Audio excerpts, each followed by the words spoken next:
Imagine you're standing in front of a burning building. Yeah. Like your adrenaline is just absolutely spiking. Oh, yeah, worst case scenario. Right. Your heart is pounding against your ribs, and there's this time-critical situation unfolding right on the second floor. And you have this massive aluminum extension ladder sitting right in front of you. But before you were allowed to take even a single step off the ground, a person standing next to you with a clipboard forces you to stand completely still. Just completely freeze. Yeah, freeze, look at the scene, and we'll talk to yourself out loud. Which sounds wild, honestly. It really does. So today's deep dive takes us right into this high-stakes scenario that most of us, only ever see from behind yellow police tape. Right. We are looking at a really specific document today. It's an excerpt from the Florida Fire Minimum Standards Practical Exam, specifically the section on ground ladders. It sounds almost too rudimentary to even be the subject of a state-mandated test. I mean, climbing a ladder just feels like a basic human motor skill. Yeah, exactly. Most of us have done it right. To clean out a gutter or paint a wall, change a light bulb. We just treat it as a total afterthought. Okay, let's unpack this, because that afterthought is the exact illusion that this manual just completely shatters. It really does. The mission of our deep dive today is to explore the intense choreography of this specific firefighter exam. Because what we found in these source materials is that the physical act of climbing, that's only half the battle. Barely half. Right. We are going to examine the physiological and the psychological mechanisms at play here and discover why the act of vocalizing, like literally narrating your own physical and mental state out loud, is just as critical as, not falling off the rungs. It represents this fascinating intersection of physical endurance and psychological control. But to really grasp it, we need to understand the constraints the candidate is actually operating under. Oh, absolutely. Let's set that scene for you. So you are a candidate taking this state practical exam. The examiner with the clipboard isn't just grading your form. No, they're actively timing you. Exactly. You have exactly 4 minutes and 40 seconds to complete this entire evolution. Every single second counts. Right. And yet, before you can lay a finger on the metal ladder, you have to deliver this highly specific verbal checklist. And this isn't just a casual briefing either. It is a mandatory rapid-fire download of your situational awareness. Which means? It means the examiner needs auditory, verifiable proof that you comprehend the broader tactical picture before you commit to the micro task of climbing. So the candidate is just standing there. The clock is actively ticking down from that 4 minute and 40 second mark. And they have to explicitly state out loud that they are wearing full personal protective equipment. Yeah, full PPE. Right. And they must state they will monitor their conditions and their crew's conditions. Yeah. And then it gets highly tactical. Very tactical. They have to state that if they are operating in an IDLH environment, which stands for immediately dangerous to life or health, they will go on air. Meaning they will officially activate their self-contained breathing apparatus, their SCBA, so that they're breathing clean oxygen rather than toxic smoke. Right. And they also have to state that they'll have a charged backup hose line, which, reading through the notes, doesn't just mean like a hose lying in the dirt. No, not at all. It means a hose pumped full of pressurized water, ready to spray. They also have to identify a second means of egress, shut down utilities, and work from the windward side whenever possible. The cognitive load of recalling and assessing all those variables while under a strict time penalty, it's immense. And here is where I really have to offer some pushback on the methodology of this test. Oh, let's hear it. Because look, if I am trapped on the second floor of a structure, I don't want the rescue crew running an impromptu seminar on wind direction and utility shutoffs outside my window. You just want them coming up the ladder. Yes. 4 minutes and 40 seconds is an incredibly tight window. Forcing someone to stand there and deliver a monologue feels like a massive luxury. I mean, why mandate a conversation when unstructured speed seems like the obvious priority? Well, unstructured speed is definitely the natural human instinct in any emergency. I'll give you that. Right. It's what we all want to do. Exactly. But in fireground operations, unstructured speed is a profound liability. Really? How so? To understand the mandate for this verbal checklist, we have to look at what happens to the neurobiology of the human brain under extreme stress. Okay, lay it on me. When the sympathetic nervous system kicks in and, adrenaline just floods the bloodstream, we naturally experience a phenomenon called tunnel vision. So the brain essentially just puts blinders on to focus on the biggest threat in the room. That is the biological intent, yes. The brain locks onto the most glaring, immediate problem. In this scenario, that's the visible fire and the ladder directly in front of you. Right, because everything else feels secondary. Exactly. To process that main threat, the brain physically filters out peripheral information just to save cognitive processing power. Wow. But on a fire ground, filtering out the periphery is deadly. Because the environment is so dynamic, it's constantly changing. Precisely. If your brain tunnels in on just getting up the ladder, you might completely miss the fact that the wind direction is shifting. Oh. Yeah, shifting to blow superheated gases directly into your path. Or you might fail to register that the roof is sagging. Meaning if your primary ladder falls, you have no secondary way out, no second egress. Right. So by forcing the candidate to vocalize these tactical variables like wind direction, backup lines, and egress routes, the protocol uses speech to physically override the brain's instinct to tunnel in. Oh, wow. So if you don't speak it out loud, your brain might just delete it from your awareness entirely. Yep. The speaking is a cognitive defense mechanism against that peripheral blindness. You are literally forcing your cognitive aperture to stay wide open. That makes so much sense. The manual demands that the examiner hear you acknowledge the full tactical picture. It ensures your brain has actively processed the environment before the physical stress of the climb even begins. Well, that just reframes the entire delay for me. You aren't wasting time talking. You are basically verbally anchoring yourself to the reality of the scene. That's a great way to put it. So once the candidate has mentally secured the broader environment through that pre-flight checklist, they finally step up to the tool itself. But even here, exact language is the barrier to entry. What's fascinating here is that high-risk professions view semantics entirely differently than we do in everyday conversation. This was honestly one of the most revealing details in the source material for me. Yeah. Yeah. Before ascending, the candidate has to verify the ladder is ready.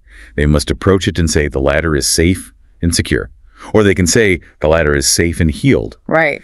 The manual literally emphasizes that the examiner must hear both conditions.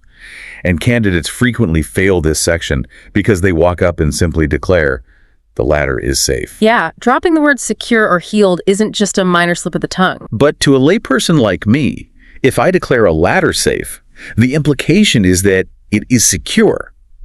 A ladder can't be safe if it isn't secure. Right. You'd think so. So why hit someone with an extreme linguistic penalty for what seems like, just a synonym? Because in reality, they are not synonyms at all. Let's break down the word safe. Ultimately, safety is a subjective opinion. Okay. It's an internal feeling. You can look at a ladder setup, feel a sense of confidence based on a passing glance, and just declare it safe. Right, I do that all the time in my garage. Exactly, but you cannot climb on a feeling. A feeling will not hold 300 pounds of Firefighter and heavy gear. Oh, wow. So safe is the conclusion, but secure is the mathematical proof required to reach that conclusion. That distinction changes the whole dynamic of the evaluation. Words like secure or healed point to verifiable physical states of matter. Right. When the manual dictates that you must use those words, the examiner is actively watching to see if your eyes and hands actually verify the physics of the ladder. Which involves checking a lot of very specific hardware, I imagine. It does. They are watching to see if you verify the climbing angle. Is the fly section, the upper extendable part of the ladder, is it locked into place correctly? Okay. All right. Is the halyard, which is the rope used to hoist that fly section, tied off so it doesn't become a tripping hazard? Oh, that makes sense. And is the ladder physically healed? Meaning, is another firefighter actually standing on the base plates, pressing their body weight against the beams to prevent it from sliding out? So if you just say safe, your brain is basically rubber stamping the situation so you can hurry up and move. Exactly. You're rushing. But by forcing you to add and secure, the exam demands that your eyes physically scan the halyard, the locks, and the angle. It anchors your subjective feeling of safety to the objective reality of the hardware. You have to prove the condition before you trust your life to it. Okay, so the ladder is verbally and physically verified. The candidate is finally cleared to leave the ground. But getting off the ground introduces a A whole new set of biological instincts that have to be aggressively fought. Climbing a ladder in full turnout gear requires a complete rewiring of how a person naturally wants to move when they leave a solid surface. The manual dictates some really fascinating mechanics here. Yeah. First is hand placement. Right. You have to grasp the rungs with palms down and thumbs underneath, or place your hands on the back of the ladder beams and slide them up. Yep, either works. But the real counterintuitive mechanic is the arm position. The standard explicitly states that arms shall be extended straight out. It warns candidates, and I quote, "Ensure not to reach upward and pull with the arms." And that instinct to reach up and pull is actually the most common physical failure point for a novice climber. It makes sense from a survival standpoint, though. Like, if I am nervous on a ladder, my immediate primitive instinct is to pull myself as close to the metal as possible. Of course. You want to feel secure. I want to hug the ladder. But the manual insists on keeping your arms locked straight out, pushing your torso away from the rungs. It's totally backwards to what your brain wants. It reminds me of a brutally counterintuitive gym workout. It's essentially forcing you to perform a strict vertical squat using only your lower body, rather than doing a pull-up with your upper body. If we connect this to the bigger picture, let's expand on that squat analogy because the physiology here is critical. Okay, break it down. The leg muscles, the quadriceps, the glutes, they are the largest and strongest muscle groups in the human body. They are biologically designed for heavy lifting and prolonged endurance. Right. Your biceps and your back muscles, conversely, will fatigue incredibly fast, especially when you factor in the additional 60 to 70 pounds of heavy thermal gear and oxygen tanks a firefighter is wearing. Oh my gosh, 70 pounds. Yeah. So if you try to pull yourself up by your arms, you're going to burn out halfway to the window. You will exhaust your upper body before you even reach the hazard zone. But there's also a mechanical geometry issue at play here. Yeah. Think of a construction crane. A crane works because it maintains a rigid structure to balance its load. When you lock your arms straight out, you create a rigid frame with your body. Ah, see. It keeps your center of gravity balanced perfectly over your feet. And if you give in to the urge to just hug the ladder? If you bend your elbows and pull your chest to the rungs, you ruin that geometry entirely. Suddenly, your knees no longer have the clearance to step upward. Because your body is in the way. Exactly. They will literally hit the ladder. To keep moving, you are forced to swing your legs out wide, away from the center rung, just to find the next step. Which sounds super dangerous. It is. You throw your entire center of gravity off balance, making the ladder inherently unstable. That perfectly explains the subsequent rules on footwork then. The exam requires climbing using alternate rungs simultaneously. So the right hand moves with the left foot, the left hand moves with the right foot. Right, it's a cross-crawl pattern. And it strictly notes that hands and feet cannot occupy the same rung at any time. It forces an incredibly methodical, almost robotic rhythm. The arms are essentially just there to maintain balance and connection to the structure. The upward power comes entirely from the legs. But of course, the candidate isn't allowed to just silently execute this vertical squat. No, this talking isn't over. The script continues. During this intense physical exertion, while actively fighting the urge to hug the ladder, they have to continually vocalize their actions. It never stops. The manual requires the climber to speak out loud, saying, maintaining 3 points of contact, and climbing with my legs, not pulling with my arms. You are literally coaching yourself in real time while an examiner grades your form. This acts as a continuous auditory biofeedback loop. Wait, how does that work in practice? Like, functionally? Well, when extreme muscle fatigue sets in, physical form naturally deteriorates. People unconsciously revert to their easiest habits, which is usually pulling with the arms. Right. But by forcing the candidate to recite the proper form verbally, the brain is forced to audit the body's movement. You cannot easily speak the words, climbing with my legs, while you are actively hauling your body weight up by your biceps. Because of the cognitive dissonance. Exactly. Your brain recognizes the lie. The vocalization demands physical compliance. It's like assigning your voice to act as a supervisor over your own muscles. That is brilliant. It really is. Okay, so you've conquered the mechanics. You're pushing with your legs. Your arms are acting as a rigid frame. You are vocalizing your contact points. But ultimately, the human body goes where the eyes go. Always. Which brings us to the final control mechanism in this practical exam: vision and pacing. The psychological aspect of the ascent. This raises an important question about how we process fear. Definitely. The manual has very strict rules for head and eye position. The candidate must state out loud, maintaining visual awareness. The proper technique is to look straight ahead, only throwing an occasional glance up toward the tip of the ladder to track your destination. But what really caught my attention is the manual's absolute never section. Ah, the strict prohibition. Yes, it warns, never look down continuously, never bounce the ladder, and never rush the evolution. They are required to say the phrase, maintaining a smooth and controlled climb. This brings up the biology of how humans process height and the resulting fear. When we are elevated off the ground, the natural survival instinct is to look down. To make sure you don't fall. Right. To measure the danger, to calculate the drop, to see exactly how far we are from safety. Not to mention, just watching the ground shrink away is practically guaranteed to spike your heart rate. Exactly. The visual input feeds the panic. But beyond the emotional response, there is a severe physical consequence to looking down. What happens physically? The human head is heavy, right? And it is even heavier when wearing a fire helmet. If you look down continuously, you change the posture of your cervical spine. Your neck bends forward, which shifts your shoulders forward, which ultimately pushes your hips backward. Oh, so you are inadvertently pulling your center of gravity away from the ladder. Just by shifting your gaze.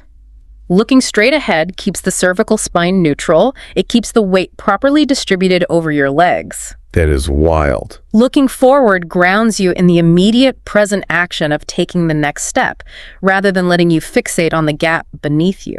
And that physical grounding connects directly to the mandate against rushing or bouncing the ladder. I mean, if someone is timing me, my first instinct is to just scramble. Naturally. But the manual strictly forbids bouncing. Because bouncing a ladder is the physical manifestation of panic.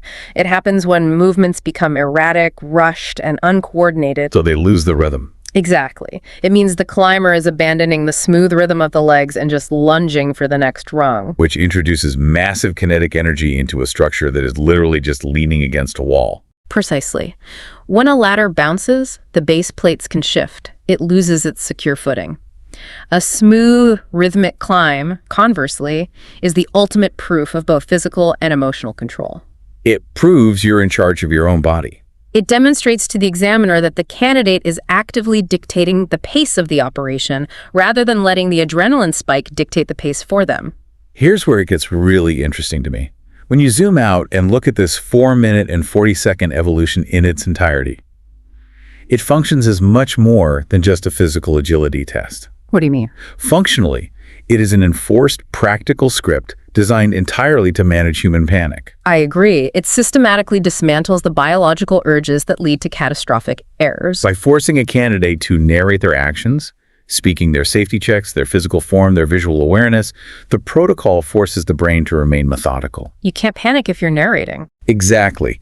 You simply cannot enter a primal fight-or-flight scramble mode if you are calmly dictating your physical movements out loud like a documentary narrator. Yeah. The language overrides the panic. The protocol acknowledges that the human animal wants to rush.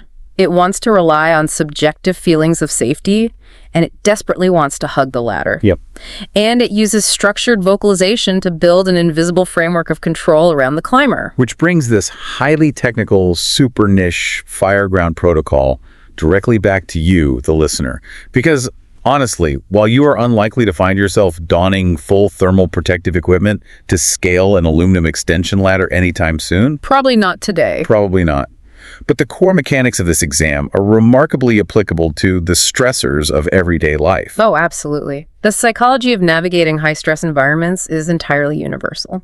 Think about the last time you had to manage a high-stakes project at work, or initiate a really difficult conversation, or hit a terrifying, rapidly approaching deadline. We've all been there. How often do we succumb to tunnel vision, focusing only on the immediate fire while completely ignoring the shifting winds around us? All the time. How often do we skip the mental pre-flight checklist and just scramble upward, relying on the subjective feeling that we are safe rather than actually doing the work to verify that our foundation is secure? And how often do we rush our own progression, lunging erratically and bouncing our own metaphorical ladders, just because we let anxiety dictate our pace instead of methodically moving forward with our eyes fixed straight ahead? Exactly.